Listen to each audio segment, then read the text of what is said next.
Mr. President, are you going to change any of the practices that your national security officials used after a reporter was inadvertently added to a group chat about attacks on Yemen?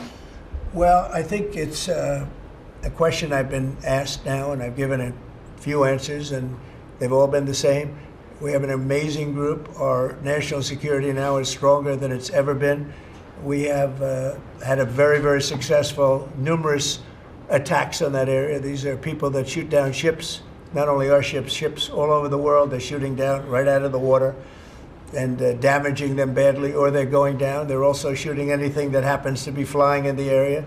We hit them very, very hard. There was no classified information, as I understand it. They used a app, if you want to call it an app, that a lot of people use, a lot of people in government use, a lot of people in the media use. And I think I'll ask Mike. Mike is here. Do you want to respond to that, please? Yes, Mr. President. You asked about lessons. I think there's a lot of journalists in this city who have made big names for themselves, making up lies about this president, whether it's the Russia hoax or making up lies about Gold Star families. And this one in particular, I've never met, don't know, never communicated with, and we are looking into and reviewing how the heck he got into this room. But I'll tell you what, the world owes President Trump a favor. Under Biden, global shipping was shut down. President Trump took decisive action with his national security team, took out the head missileer, knocked out missiles, knocked out headquarters, knocked out communication sites. And for once, as we hear, as you all hear from every one of our allies, thank God for American leadership again. Thank God for American strength.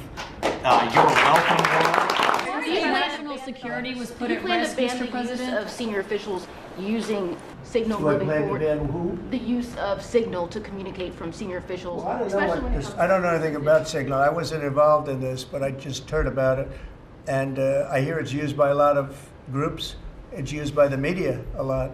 It's used by a lot of the military, and I think successfully, but sometimes somebody can get onto those things. That's one of the prices you pay when you're not sitting in the situation room with no phones on, which is always the best, frankly. So are you going to change any procedures as a result of this?